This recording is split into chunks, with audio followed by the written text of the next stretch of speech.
Hello दोस्तों, स्वागत है आप सभी का हमारे स्टडी चैनल पर। और आज की क्लास में हम जानेंगे साधारण ब्याज के बारे में। लगभग हर कंपटीशन एग्जाम में आज की डेट में लगभग साधारण ब्याज का क्वेश्चन तो पूछा ही जाता है। तो आइए हम सब जानते हैं कि साधारण ब्याज क्या होता है और उससे जुड़े हुए सवालों के बारे में हम चर्चा इस क्लास में करने वाले हैं। तो देखते हैं, जब ब्याज केवल लिए गए धन यानी कि जो हमारा मूलधन होता है उस पर ही दिया जाता है तो उसको हम क्या कहते हैं? साधारण ब्याज कहते हैं। ठीक है। तो मतलब बार बार अगर मूलधन पर ही ब्याज लगाया जाए तो वो हमारा कहलाता है साधारण ब्याज कहलाता है। अब साधारण ब्याज के लिए आपको जो है केवल सूत्र के रूप में तो एक ही सूत्र याद रखना है। ठीक है, हम इस एक ही सूत्र से सारे सवाल करने वाले हैं। और ये इसको मैं सूत्र नहीं कहूँगा, ये तो खाली आपको एक रिलेशन याद रखना है कि हमारा जो मिश्र धन होता है वो मूलधन प्लस साधारण ब्याज होता है। मतलब जब भी कोई उधार लेता है हमसे कुछ तो मूलधन तो वो लौटाएगा ही सही, लेकिन साथ में ब्याज का पैसा भी लौटाएगा। तो उन दोनों को हम मिश्रित रूप से हम दोनों को क्या कहते हैं? मिश्र धन कहते हैं। तो सूत्र हमारा एक ही है साधारण ब्याज का, मूलधन इंटू समय इंटू दर बटा 100। अब इसके अंदर चार राशियां हैं, एक खुद ब्याज, एक मूलधन, एक समय और एक दर। मतलब अगर इन चारों में से अगर कोई तीन हमको ज्ञात हैं तो हम कोई सी भी एक निकाल सकते हैं। हो सकता है हमको ब्याज, मूलधन और दर दिया और समय पूछ लिया, या हो सकता है हमको ये तीनों दिए हैं और ब्याज पूछ ले। ठीक है, तो कुछ भी संभावना हो सकती है। उनके लिए हम अगर क्वेश्चंस देखेंगे तो ज़्यादा बेटर रहेगा। देखते हैं हम हमारे यहाँ पर एग्जाम्पल नंबर 1 कि यहाँ पर क्या कहा गया है कि 5,000 रुपये की जो राशि है वो 4 वर्षों में 6% वार्षिक ब्याज की दर से उसका जो एसआई है वो हमको ज्ञात करना है। एसआई मतलब कि हमारा जो साधारण ब्याज है वो हमको ज्ञात करना है। ठीक है, तो हमको सब कुछ दे रखा है। हमारा जो है हमको मूलधन दे रखा है 5,000 इंटू, और उसके बाद हम लिखते हैं समय सूत्र के अनुसार 4 वर्ष इंटू परसेंटेज 6/100। तो ये हमारा जो है यहाँ पर ऐसा ही कैलकुलेट हो जाएगा। ये 2 जीरो से 2 जीरो कट जाएंगे और हमको सिंपल यहाँ पर मल्टीप्लाई कर देना है। ठीक है, जैसे कि यहाँ पर हो जाएगा 200 इंटू 6। तो ये हमारा टोटल आ गया है यहाँ पर 1,200 रुपये। अर्थात हमारा ऑप्शन सी जो है वो यहाँ पर राइट होगा। 1,200 रुपये हमारे यहाँ पर साधारण ब्याज कैलकुलेट हुआ। ठीक है, तो इस तरह से हमको ये सिंपल क्वेश्चंस जो है वो कर लेने हैं। हम आगे भी हम कुछ एग्जाम्पल्स देखते हैं। तो जैसे कि ये एग्जाम्पल नंबर 2 है हमारा कि कितने समय में 1,300 रुपये का 14% वार्षिक ब्याज की दर से जो मिश्र धन है वो 1,650 रुपये हो जाएगा। अब 1,600 रुपये 50 रुपये हो जाएगा, तो जो हो जाएगा वो हमेशा हमको क्या दिया होता है? मिश्र धन दिया होता है। तो हमको यहाँ पर जो मिश्र धन दिया है इस क्वेश्चन में वो है हमारा 1,650 रुपये। पहले कितने थे? 1,300 रुपये। हो कितने गए? 1,650 रुपये हो गए हैं। तो कितने बढ़ गए हैं? तो यहाँ पर 350 रुपये प्लस हुए हैं। ठीक है, ध्यान देने वाली बात यहाँ पर यह है कि पहले 1,300 रुपये थे और अब बाद में जैसे 14% वार्षिक ब्याज लगा तो वो मिश्र धन कितना हो गया? 1,650 रुपये हो गया। तो कितना बढ़ गया उसके ऊपर? 350 रुपये बढ़ गया है। मतलब ये हमारा क्या होगा? ब्याज। तो फिर से हम वही वाला सूत्र लगाएंगे। हमारा क्या सूत्र है? ऐसा ही बराबर मूलधन इंटू समय इंटू दर बटा 100। तो हमारा मूलधन कौन है? वही 1,300। समय हमारा कितना है? समय हमको नहीं दिया है, समय ही तो पूछा है, तो समय को हम टी ही रहने देंगे। और फिर आर हमारा जो है वो है 14% और बटे में 100 है ही सही। हाँ, लेकिन एसआई की जगह हम क्या करेंगे यहाँ पर? 350। हमको मिश्र धन देकर के यह हिंट यहाँ पर मिल चुका है कि एसआई हमारा क्या होगा। तो एसआई हमारा क्या है? 350 रुपये। ठीक है, अब ये 350 हो गया। यहाँ हम इसको सॉल्व कर लेते हैं। इसको हमने 2 जीरो से 2 जीरो काट दिया है। ठीक है, और इसके बाद हम क्या करेंगे? देखो टी को तो यहीं रहने देंगे और 13 और 14 जो यहाँ मल्टीप्लाई में है उनको हम यहाँ डिवाइड में ले आएंगे 350 के नीचे। तो अगली स्टेप हम क्या लिखने वाले हैं? टी बराबर 350/13 इंटू 14, ये लिखने वाले हैं। ठीक है, ये अगली स्टेप है। यहाँ पर 350 के नीचे डिवाइड में देखो ये 13 और ये जो 14 है ये डिवाइड में आ जाएंगे और टी यहाँ पर अकेला रह जाएगा। तो हमको समय मिल जाएगा इसको कैलकुलेट करने से। तो आइए करते हैं। जैसे ही मैं यहाँ पर 14 से इसको डिवाइड करने की कोशिश करता हूँ तो मेरे पास यहाँ पर क्या मिलता है वो देख लेते हैं। तो 28 और 5 25 मिलता है। 25/13 को हम कैसे लिख सकते हैं? ये 25/13 हमें आंसर मिला है, ये आंसर मिला है। और ये आंसर हमारा यहाँ आंसर से किससे मैच करता है? ऑप्शन नंबर डी से। 1 सही 12/13 वर्ष। आप लोग देख भी सकते हैं इसको, है ना, क्योंकि देखो इस मिश्र भिन्न को अगर हम साधारण में बदलें 13 और 12 को हम यहाँ ऐड कर देते, जोड़ देते हैं, तो 25 हो जाएगा और 25/13 हो जाएगा। तो 25/13 जो है उसी को इस तरह से लिखा जाता है 1 सही 12/13 वर्ष। तो ये हमारा ऑप्शन यहाँ पर आंसर होगा। फॉर्मूला वही है, थोड़ी सी बस टेक्निक चेंज कर दी है ना। अब हम देखते हैं नेक्स्ट एग्जाम्पल जो हमारा है, एग्जाम्पल नंबर 3। ए ने बी से 2 वर्षों के लिए 5% वार्षिक ब्याज की दर से कुछ धन उधार लिया तथा 2 वर्षों बाद उसे 6600 रुपये वापस करके अपना उधार चुकता कर दिया। ए द्वारा दिए गए ब्याज की राशि ज्ञात कीजिए। अब ब्याज की राशि ज्ञात करनी है, उसने देखो टोटल वापस दिया, मतलब फिर से यहाँ पर हमको क्या दिया हुआ है, ये मिश्र धन दिया हुआ है, ठीक है। तो अब हम क्या करने वाले हैं, हमारे पास जो फॉर्मूला था कि हमारा जो मिश्र धन है, हमारा जो मिश्र धन ए है वो क्या होता है, मिश्रधन ए तो हमारा मूलधन प्लस साधारण ब्याज होता है, ठीक है। तो हम साधारण ब्याज कैसे कैलकुलेट करेंगे, तो हम इस p को जो है उठा करके यहाँ रख देंगे, लेकिन अभी प्लस का है और उस पक्ष में जाते ही वो माइनस का हो जाएगा, a माइनस पी, यानी कि 6600 माइनस पी। हमको यहाँ पर मिश्रधन दे रखा है 6600, p हमें नहीं दे रखा है, SI भी हमें नहीं दे रखा है, लेकिन हम इस फॉर्मूले से हम खुद पता लगा सकते हैं कि हमारा SI क्या है। तो हमारा SI है 6600 माइनस पी, ये 6600 माइनस पी, ये जो है हमारा SI है। बाकी हमारा फॉर्मूला जैसा एज इट इज हमने जो ऊपर लिख रखा है वैसा का वैसा ही हमारा फॉर्मूला रहेगा। तो SI की जगह पर तो हम लिख देंगे 6600 माइनस पी बराबर, फिर P into T into R, तो P की जगह तो P ही है, T की जगह समय कितना दे रखा है 2 वर्ष, तो 2 हो गया, और ब्याज परसेंटेज कितना दे रखा है हमको 5% दे रखा है अपॉन 100, ठीक है। अकॉर्डिंग टू फॉर्मूला हमको देखना है कि हमारा SI है, देखो ये SI यहाँ पर लिखते हैं, तो SI की जगह हम क्या लिखेंगे 6600 माइनस पी। ये माइनस पी लिखने का मतलब क्या है, क्योंकि ये हमको मिश्रधन दिया हुआ है, और मिश्रधन को जब ब्याज के रूप में लिखना हो तो उसमें से मूलधन को हमको घटाना होता है, इसलिए हम 6600 माइनस पी लिखते हैं, ठीक है। मिश्रधन में से मूलधन हमने माइनस किया, तो अब जो यहाँ बचा है वो हमारा क्या है SI, सिंपल इंटरेस्ट यानी साधारण ब्याज। बाकी फॉर्मूला जो इधर वाला था वो तो वैसा ही है, P into T into R, P नहीं दिया है, T दिया है 2 वर्ष और 5% ब्याज दिया हुआ है अपॉन 100। अब इसको सोल्व कर लेते हैं हम, तो इसको अगर हम सोल्व करेंगे तो आप लोग देख सकते हैं कि अगर हम यहाँ ये 5 हमको दिख रहा है, इससे हम काट देते तो ये 20 आ जाएगा, और 20 को अगर 2 से काट देते तो नीचे 10 बचता है, और इस 10 का मल्टीप्लाई में यहाँ कर देने वाला हूँ। जो यहाँ डिवाइड में होता है वो उधर जा करके मल्टीप्लाई में हो जाता है, तो 6600 का तो क्या हो जाने वाला है 66,000 हो जाने वाला है। ये एक जीरो बढ़ जाएगा, 10 का मल्टीप्लाई होता है, और P में अगर 10 का मल्टीप्लाई होगा क्या हो जाएगा 10P। तो इधर कौन बचा, इधर तो अगर 10 भी उधर चला गया तो यहाँ तो मुझे केवल एक अकेला P बचा हुआ दिखाई देता है, ठीक है।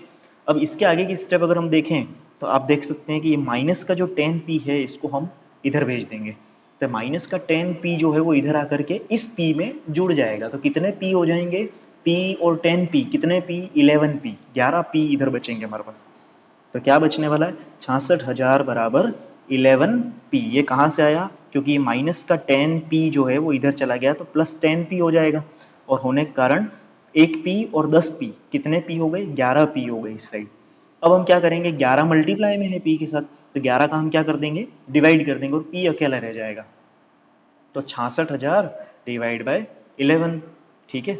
तो हम जैसे ही यहाँ पर 11 में डिवाइड करेंगे 66,000 को, तो ये 66 जो है 11 से 6 बार कट जाता है और 6,000 हमारे पास यहाँ आ जाता है। लेकिन क्या ये 6,000 हमारा आंसर है, नहीं, ये 6,000 हमें क्या मिला है मूलधन। देखो P की वैल्यू आई है, ये P की वैल्यू आई है, देखो P मूलधन 6,000 था और वो 6,000 कितना बन जा रहा है 6600 बन जा रहा है, मतलब कितना बढ़ गया, ये 600 रुपये बढ़ गया है। मतलब अपना आंसर क्या है ऑप्शन नंबर डी। एक बार अगर आपको लॉजिक क्लियर हो जाएगा उसके बाद आप इसको बहुत ही फास्ट तरीके से कर पाएंगे। हमको पता चल जाएगा कि हमको इसको 6600 माइनस पी लिखना है और नीचे यहाँ पर 10 बचेगा, और कैलकुलेशन थोड़ी सी फास्ट करके और हम पता लगा सकते हैं। देखो हमने मूलधन पता लगा लिया कि 6,000 है, और 6,000 से वो राशि कितनी बन गई है 6600 बन गई है, तो डिफरेंस कितना आ रहा है 600 रुपये का डिफरेंस आ रहा है, इसलिए हमारा आंसर जो है वो ये डी ऑप्शन हो जाएगा, क्योंकि उसने ब्याज की राशि ही पूछ रखी है।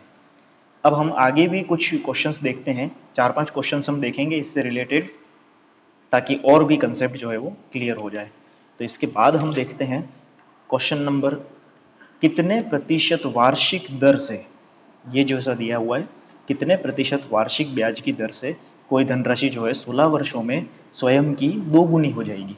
अब देखो यहाँ पर हमको न तो राशि दी हुई है न कुछ परसेंटेज दिया हुआ है, सिर्फ उसने बोला है कि 2 गुनी हो जाती है। तो राशि नहीं दी हो तो हम हमारे हिसाब से क्या मान सकते हैं, हम 100 मान करके चलते हैं। ये 100 हमने मानी और अच्छा 2 गुनी हो जा रही है। 2 गुनी मतलब 100 का 2 गुना कितना होता है, 200। 100 का 2 गुना होता है 200। और ये कब हो रहा है, ये सब काम हो रहा है 16 वर्षों में। तो 100 रुपये जो है हमारे 16 वर्षों में कितने हो गए, 200 हो गए। अच्छा कितने बढ़ गए, 100 से 200 होना मतलब कितने बढ़ गए, 100 बढ़ गए ना। ठीक है, 100 से 200 बढ़ने के अंदर कितने बढ़ गए, 100 रुपये और 100 में मैं ऐड कर दूं तभी तो 200 बना। मतलब 100 रुपये तो पहले ही था, लेकिन 100 रुपये और ऐड हो गया 16 वर्षों में तो वो 200 बन गया। ठीक है, तो इस 100 को हमको करना कुछ नहीं, सिंपली हमको इस 100 को 16 से डिवाइड कर देना है। जितने वर्षों के लिए है ये उतने वर्षों से डिवाइड कर देना है। और इसी को देखो, इसी भिन्न को लिखने का तरीका बदल जाएगा, है ना। तो इसको लिखने का तरीका क्या हो जाएगा, 6 से ही 1/4। और 6 से ही 1/4 को ही हम क्या कहते हैं, 6.25%। हमारा ऑप्शन नंबर ए जो है यहाँ पर राइट हो जाएगा। अगर आप इसको हमारा जो सिंपल इंटरेस्ट वाला फॉर्मूला था इससे पहले वाला, उससे करना चाहें तो उससे भी कर सकते हैं। वहाँ हमारा उस फॉर्मूले में पी क्या हो जाएगा, ये हमारा पी हो जाएगा। ठीक है, ये हमारा जो है वो ऐसा ही हो जाएगा, क्योंकि ये तो बन रहा है, इसलिए ये तो हमारा क्या है, मिश्रधन ए, ये मिश्रधन है। ठीक है, तो इस मूलधन को, इस मिश्रधन बनने के लिए कितना ब्याज लगा, 100 लगा। तो हमारा एसआई की जगह हम 100 रखेंगे, पी की जगह भी हम 100 रखेंगे। टी समय भी हमको दिया हुआ है, नहीं है तो सिर्फ और सिर्फ क्या है, आर। और उस फॉर्मूले में सारी वैल्यूज पुट करने के बाद इजीली आप आर कैलकुलेट कर सकते हो। अदरवाइज हमारे पास ये शॉर्ट ट्रिक है कि जितना एसआई बढ़ रहा है उसमें हम जितने वर्षों के लिए बढ़ रहा है उतने वर्षों का डिवाइड कर दें, हमको जो है वो आंसर मिल जाएगा। देखते हैं नेक्स्ट क्वेश्चन। यदि किसी निश्चित समय में एक धनराशि जो है वो 5% वार्षिक ब्याज की दर पर स्वयं की 6 गुनी हो जाती है, तो ज्ञात कीजिए कि उतने ही समय में यह धनराशि किस ब्याज की दर पर स्वयं की 12 गुना हो जाती है। देखो इसी में 2 क्वेश्चन पूछ रखे हैं। ठीक है, एक क्वेश्चन के अंदर ही 2 क्वेश्चन पूछे हुए हैं यहाँ पर। तो ऐसे क्वेश्चंस के लिए हमें क्या करना है, देखो पहले हम एक पार्ट इसका सोल्व करेंगे। यदि किसी निश्चित समय में एक धनराशि 5% वार्षिक ब्याज की दर से स्वयं की कितनी हो जा रही है, 6 गुनी हो जा रही है। मतलब कि वही अगर 100 थी तो वो कितनी हो जा रही है, 600, 6 गुनी हो जा रही है। और वो भी कितने परसेंट वार्षिक ब्याज की दर से, 5% वार्षिक ब्याज की दर से हो जा रही है। तो अब हमको पता करना है कि कितने समय में हुई। ठीक है, एक निश्चित समय में ऐसा लिखा हुआ है यहाँ पहली लाइन में, तो वो समय क्या है आखिर, वो ज्ञात करना पड़ेगा हमको। तो 100 से 600 जाने में कितना बढ़ गए हम, 500 बढ़ गए। अब हमको अगर दर दी है तो हम दर का भाग देंगे, अगर हमको वर्ष दिए होते पहले की तरह तो हमको दर मिलती, और हमको दर दी है तो हम उसका डिवाइड करेंगे तो हमको वर्ष मिल जाएंगे। तो हमें यहाँ पर क्या मिल जाता है, 100 वर्ष। मतलब हमारी ये जो 100 रुपये हैं उनको 5% वार्षिक ब्याज की दर पर 600 रुपये बनने में कितने वर्ष लगेंगे, 100 वर्ष लगेंगे। अब हम इसकी दूसरी लाइन सोल्व करते हैं कि उतने ही समय में, मतलब वही 100 वर्षों में ये धनराशि जो है किस ब्याज की दर पर स्वयं की 12 गुना हो जाएगी। मतलब अब 100 की कितनी बनानी है हमको, 1200 बनानी है। और वो भी वर्ष कितने लेने हैं, वही उसी समय में, उतने ही समय में लिखा है। मतलब कितने समय में, 100 वर्ष में। 100 वर्ष में 100 रुपये 1200 हो गए, मतलब कितने बढ़ गए, 1100 बढ़ गए। ठीक है, 1100 और ऐड करूंगा मैं 100 के अंदर, तब जाकर के वो 1200 बनेगा। ठीक है, तो इन 100 वर्षों का मैं क्या करूंगा, इसके अंदर फिर से डिवाइड कर दूंगा, तो मेरे पास क्या निकल करके आ जाएगा, 11%। मतलब वो ब्याज की दर हमारी 11% होगी, जिससे कि ये 100 से 1200 बन जाएगा 100 वर्षों में। तो हमारा ये आंसर हो जाएगा ऑप्शन नंबर सी। देखते हैं नेक्स्ट क्वेश्चन जो है। यदि कोई धनराशि किसी निश्चित साधारण ब्याज की दर पर 5 वर्षों में 1125 रुपये हो जाती है और 8 वर्षों में 1200 रुपये हो जाती है, तो धनराशि तथा अभिष्ट ब्याज की दर ज्ञात कीजिए। अब यहाँ हम जो है 100 मान करके या 1000 हम हमारे हिसाब से मान करके नहीं चल सकते हैं। हम हमारे हिसाब से तभी मान सकते हैं जब 6 गुना, 12 गुना, 2 गुना आदि दिया हो। अब हम क्या करें, हमें तो मूलधन निकालना पड़ेगा यहाँ पर। तो यहाँ एक मूलधन की बहुत ही शॉर्ट ट्रिक है। ठीक है, हालांकि लॉन्ग मेथड से हम निकाल सकते हैं। हम पहले एसआई का फॉर्मूला इसके लिए लगाएं, फिर हम एसआई का फॉर्मूला इसके लिए लगाएं, और फिर उन दोनों के समीकरणों की तुलना करते हुए हम इन दोनों को निकालें। लेकिन यहाँ पर हमारे पास शॉर्ट फॉर्मूला है कि अगर हमको मूलधन निकालना है तो हम क्या करने, देखो यहाँ दिया क्या है, मूलधन तो दिया नहीं, कोई धनराशि किसी निश्चित साधारण ब्याज की दर पर 5 वर्षों में 1125, और 8 वर्षों में 1200 हो जाती है ना, तो जो हो जाती है वो तो हमको क्या दिया होता है, मिश्र धन दिए होते हैं। तो हमको यहाँ पर 2 मिश्र धन दिए हुए हैं, ठीक है। तो हम क्या करने वाले हैं कि पहला जो मिश्र धन है, पहले मिश्र धन का गुणा तो हम करेंगे दूसरे समय T2 मतलब 8 वर्षों के साथ, ठीक है, और माइनस दूसरा जो हमारे पास मिश्र धन दिया हुआ है A2, और हमारे पास पहला जो समय है A2 इंटू T1 बटा T2 माइनस T1। ये हम फॉर्मूला अगर अप्लाई करते हैं तो हमें मूलधन मिल जाएगा। A1 कौन 1125, T2 कौन 8 वर्ष, बस क्रॉस में यहाँ का यहाँ वर्षों से और 1200 का गुणा 5 से, बस क्रॉस में हमको मल्टीप्लाई कर देना है। और नीचे हम क्या करें, T2 माइनस T1 यानी 8 माइनस 5, तो ये 8 माइनस 5 हम नीचे करेंगे। 1125 इंटू 8 करते हैं तो आता है 9000, और 1200 इंटू 5 करते हैं तो 6000। 8 माइनस 5 देखो नीचे क्या आ जाएगा 3, और 9000 में से 6000 गए तो 3000, और नीचे है 3। 3000 डिवाइड बाई 3 करोगे तो क्या आ जाएगा 1000 रुपये। मतलब एक बात तो क्लियर हो गई कि यहाँ पर ये दोनों ऑप्शंस तो नहीं है जहाँ 1500 रुपये दे रखा है, ठीक है। 1000 रुपये वाला हमारा आंसर होगा। पता हमको ये करना है कि जो हमारी ब्याज की दर है वो 2.5% है या फिर 3% है। इन दोनों में से हमको कोई एक ब्याज की दर का पता लगाना है। तो अब हम ब्याज की दर तो इजीली पता लगा सकते हैं किसी के भी साथ रख के, या तो इसके साथ सोल्व करके या फिर हम इसके साथ सोल्व करके देख सकते हैं। तो मुझे जो है थोड़ा ये वैल्यूज जो है आसान लग रही हैं, तो इसके साथ हम रख करके देख सकते हैं, ठीक है। अच्छा 1000 इसका मूलधन है तो 1200 बना है, मतलब उसका ब्याज कितना हो गया 200 रुपये, ठीक है। और बाकी हम करते हैं जैसा मूलधन इंटू समय इंटू दर बटा 100। ये हमने कौन सा फॉर्मूला लगाया है, वही पहले वाला, ठीक है। ऐसा ही वाला फॉर्मूला ही हमने फिर से अप्लाई करा है। हमारा ऐसा ही कौन है 200, क्योंकि अब 1000 कितना बन गया है 1200 बन गया है, तो कितना बढ़ गया 200 बढ़ गया। बाकी हमारा जो फॉर्मूला है मूलधन इंटू समय, समय हमारा 8 वर्ष इंटू आर समय, क्योंकि दर तो फिक्स नहीं है, बटा 100। तो ये हमारा 100 के 2 जीरो कट गया, ठीक है। और ये 10 इंटू 8 जो है वो यहाँ नीचे डिवाइड में आ जाएगा, तो आर बराबर क्या हो जाएगा 200 बटा 10 इंटू 8 हो जाएगा। ये 10 इंटू 8 जो है वो यहाँ डिवाइड में आ जाएगा, एक जीरो से एक जीरो तो कट गया। अब 20/8 हमारा क्या है, अगर आप 20/8 करोगे तो आपको मिलेगा 2.5%। हमारा यहाँ पर ऑप्शन नंबर ए जो है वो राइट हो जाएगा, ठीक है। अब हम देखते हैं नेक्स्ट क्वेश्चन। यदि 1530 रुपये पर 2 वर्ष का साधारण ब्याज 1430 रुपये पर उतने ही समय के लिए साधारण ब्याज से 20 रुपये अधिक है, तो ब्याज की दर ज्ञात कीजिए। मतलब किसका साधारण ब्याज अधिक है 1530 रुपये वाला, ठीक है। तो यहाँ देखो हम उससे पहले तो हम फॉर्मूला लिखते हैं कि हमारा जो SI1 है, मतलब पहला जो साधारण ब्याज है वो दूसरे साधारण ब्याज से अगर दूसरा साधारण ब्याज तो कम है, पहला साधारण ब्याज कितना अधिक है 20 रुपये अधिक है। देखो इसी बात को हमने गणितीय रूप में लिखा है कि पहला जो 1530 रुपये पर जो साधारण ब्याज है वो 1430 रुपये पर उतने ही समय के साधारण ब्याज से 20 रुपये अधिक है। अब हम यहाँ पर फॉर्मूला लगाते हैं। फॉर्मूला क्या लगेगा SI1 minus SI2 is equal to, मूलधन में भी देखो डिफरेंस आ रहा है तो मूलधन को भी हमको इसी तरह से लिख देना है, 1530 माइनस 1430। समय कितना है 2 वर्ष। ब्याज की दर हमें नहीं पता है, वही ज्ञात करनी है, उसको R लिखेंगे अपॉन 100। देखो फॉर्मूला अभी भी वही है, SI साधारण ब्याज बराबर मूलधन इंटू समय इंटू दर।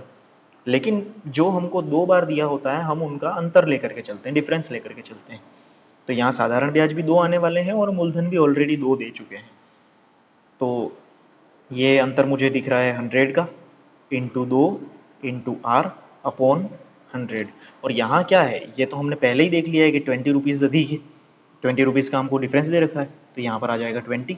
देखो ये 100 से 100 तो कट हो चुका है, ये 2 जो है यहाँ मल्टीप्लाई में है तो ये 2 यहाँ जा करके डिवाइड होगा, और आर हमको क्या मिल जाएगा 10%, हमें यहाँ पर आर मिल जाएगा। मतलब कि हमारा ऑप्शन नंबर सी जो है वो यहाँ पर राइट हो जाने वाला है।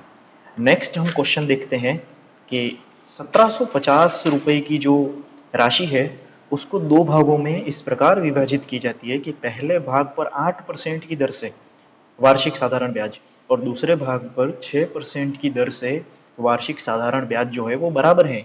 यहाँ जो इस क्वेश्चन को जो खास बनाता है वो बनाता है ये शब्द बराबर। तब प्रत्येक भाग पर ब्याज कितना है, तो प्रत्येक भाग पर मतलब वो तो या तो इस भाग पहले भाग पर निकालो या फिर दूसरे भाग पर निकालो, वो कितना आना है, बराबर ही आना है। ठीक है, तो हम देखते हैं कि हमारा टुकड़े किसके करने हैं, हमको विभाजित किसको करना है, 1750 को। तो मान लेते हैं हम 1750 को हम कैसे डिवाइड कर रहे हैं, दो भागों में, P1 प्लस P2। तो P1 और P2 दो टुकड़े हैं हमारे 1750 के, जिसमें से पहले भाग पर देखो क्वेश्चन ने दे रखा है पहले भाग पर 8% की दर से। तो पहले भाग यानी कि P1 पर 8% की दर से ब्याज कैसा होगा, P1 का 8%, वो भी किस दर पर, दर भी दोनों की बराबर ही होगी यहाँ पर। ठीक है, दर तो मतलब एक्चुअली दर तो दे रखी है लेकिन समय भी दोनों का बराबर ही होने वाला है। तो हम यहाँ पर समय ले लेते हैं जैसे कि t अपॉन 100 प्लस, देखो मैं दोनों भाग का यहाँ पर जो है प्लस तो नहीं, हमको बराबर दे रखा है तो हम यहाँ पर बराबर ही करके चलेंगे। दूसरा भाग यानी कि हमारा जो P2 है, ठीक है, P2 भाग, उस पर हमको परसेंटेज कितना दे रखा है, 6%, तो उसका 6% निकालेंगे t समय के अनुसार। ठीक है, समय के बारे में यदि कुछ भी नहीं लिखा है इसका मतलब दोनों का समय जो है वो बराबर रहेगा। अब ये दोनों बराबर है, P1 भाग पर 8% के हिसाब से और P2 भाग पर 6% के हिसाब से जो ब्याज आने वाला है वो दोनों में बराबर आएगा। अब देखो दोनों साइड जो चीज़ें होती हैं वो कट जाती है, उनको हम नहीं लेकर के चलते हैं, ये t से t कैंसिल हो गया, 100 से 100 हो गया। अब हमको जो है रेशो निकालना है P1 बटा P2, मतलब P1 को तो यहीं रहने दूँ लेकिन P2 जो है यहाँ डिवाइड में आ जाएगा, P1 अपॉन P2।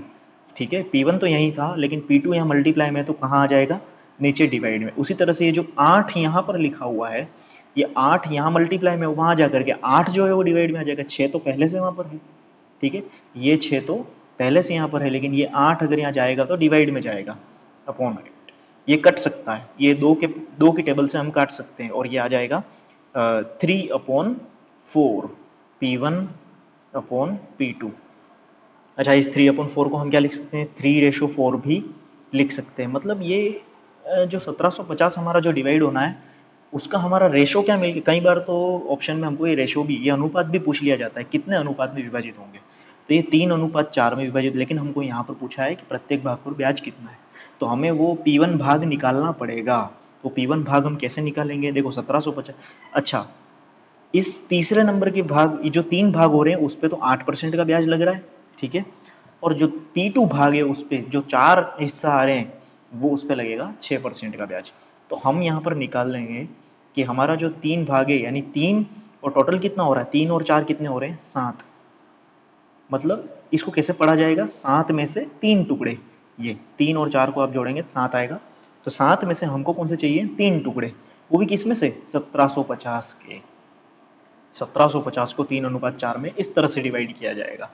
तो करते हैं, क्या आने वाला है हमारे पास यहाँ पर कि इसको जब 7 से आप डिवाइड करोगे तो ये 7 से डिवाइड हो जाएगा 2 एंड 3 35 5 और 250 और ये आ जाएगा 750।